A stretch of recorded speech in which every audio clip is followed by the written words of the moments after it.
Welcome to the channel, everybody. So I was going to do a video on the new leveling kit on the Raptor and the new 35s, and I'm still going to do that video. It is going to be this video, but I got here and I had a GoPro mounted right here. It's not on here, which means it is somewhere in between my house and here. So now we have to go find my GoPro. Well, I made it all the way to my house and it's not here. While I'm here, guys, this is a new build on the channel. It's a Cummins Titan, and this one's my truck, so we're going to be doing a ton of content to it. So go ahead and subscribe so you can see that. But without further ado, let's go ahead and get into the video about the leveling kit. All right, well, I guess I'm not finding my GoPro. That's kind of a loss. But guys, we finally did a leveling kit on the Raptor. And so these leveling kits are a lot harder to find for the first gens. If you guys actually type in leveling kit on YouTube, you will see a ton of second gen Raptors and like almost zero first gen Raptor. So what it is, it's kind of just a spacer on the top of the strut and then a few little brackets on the bottom. We went with the Nitto Ridge Glappers 35 by 1250s. These tires are great and they're kind of like one of the best all-terrains out right now. We were going to go with the BF Goodrich again. Apparently the BF Goodrich has declined in value a lot lately. They 1 out of 4 of them they get are defective and they can't even use them anymore. That's what the shop was telling me. But the Raptor's stance looks a lot more aggressive and a lot better now like this. So I don't know if the video is going to do justice how different it looks and how much bigger it looks, but it is, and it actually feels a lot different too.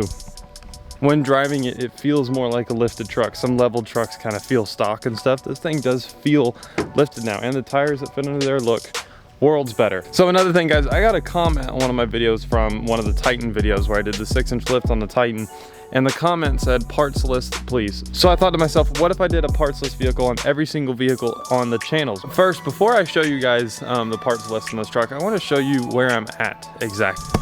She doesn't like being on video, but that's Julie, that's my girlfriend.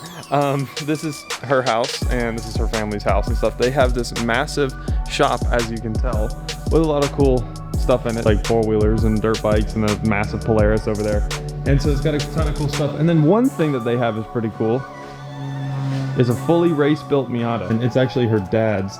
They mainly got most of it built the way it was. They bought it the way it was, but you guys can see it's like a full roll-caged Miata, Momo steering wheel, full race interior, as you guys can tell. And then it's got Sparco racing seats. This thing's pretty cool. It's more built out than you'd expect it to be. I mean, it is a race vehicle. I'm not sure all the mods he has. I mean, Anki wheels, and then like just things like the interior you guys saw and little things on the sides here.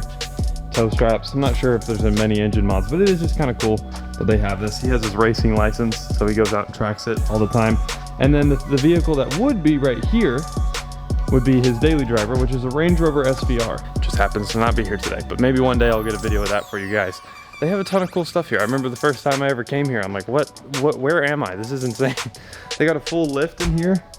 And then a Polaris 1000. I mean, it's a cool little place. So it looks mainly stock. I can see this is an intake right here. And then I guess that's, what, an oil catch can or something? Oh no, that's a filter that's an oil filter. So they remounted the oil filter up there. I wonder what the advantage is of that. Maybe the engine was sitting too low or something. I don't know, a lot of little tiny mods, like this pulley wheel looks bigger, the intake, oil filter relocation. A lot of little things here. I keep saying, is that carbon fiber? But it's a carbon fiber like bracket for something. That's like a bracket for like a fuse box or something. That's really weird. So guys, the part list on the Raptor. We have the new leveling kit, obviously, and then the tires. The tires I would consider a mod just because they are bigger than stock. We have an underglow kit on the truck, and it's wired into these auxiliary switches that Ford wires in. So Raptors have these awesome like auxiliary switches. You just wire them in. Wires tap right in there. It's pretty cool. So I wired the underglow into there, and we have underglow on the outside. It's just white. And then we have a Corsa catback exhaust, which you guys heard earlier. This one pretty much deletes a resonator and that big muffler that comes stock on it. It keeps the headers and the catalytic converters and stuff, so there is more room for improvement on the exhaust, but this one sounds really great the way it is. Then on top of that, we have a few engine mods. Nothing crazy. Overall, there's really not much done to this truck in general. So as you guys can see, the kind of obvious mod on this is the AFV air intake, which I really need to replace. That is really messed up. The filter's gone bad, but everything else is good. But the AFV air intake on this thing build quality is amazing. I really love it. Made the truck sound a lot better. Runs great. All the fitting parts are awesome. Then right here, that is a oil separator. It's the JLT 3.0 oil separator. It's kind of like there's a lot of oil fumes that normally would go straight into the spark plugs and stuff, and that catches those oil fumes to keep them away from it. It's a common mod that you really need on a lot of vehicles, but especially like Ford V8s need them a lot for some reason. I think that might be it on the Raptor. It's not a huge part list, that's why I just threw it into this video instead of making a whole different video for it. It's kind of a small build. There are a few things we want to add, like pretty soon we want to do light bar, fog lights, the 2 little LED pods there. That'll be coming very soon. So I hope you guys like the new leveling kit on the truck. I was pretty happy with it. I think it looks really, really cool. These Raptors have a really cool natural stamp, so it just made it a little bit better. And then also the tires on the truck, they've made a huge difference. They're a lot bigger, they're more aggressive, they look pretty cool. And I think it's a cool, clean little build so far. So comment below what you guys think about the new leveling kit on the Raptor, the new stance. It might not really show up in video how different it is, but it is leveled out, it is a little bit higher, and it makes the stance really, really good. All right, so whenever I do like this, you're gonna yell, "I'm out," okay?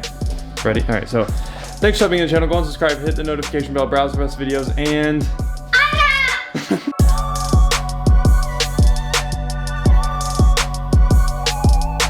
all right, everybody, I want you guys to subscribe because I'm going to tell you about 2 videos that we have coming up on the channel. So we're going to be starting the build on this Cummins Titan in the next video. The first thing that we are going to do is prep it for being built. We're going to get some things off of it. There's definitely room for improvement before the build even starts on getting things off. The second video that we are going to do, this is going to be the key to all the engine mods and all the big stuff in the builds that we are going to be doing, and I'm super excited to do it. So go ahead and subscribe so you guys don't miss out on any of that content.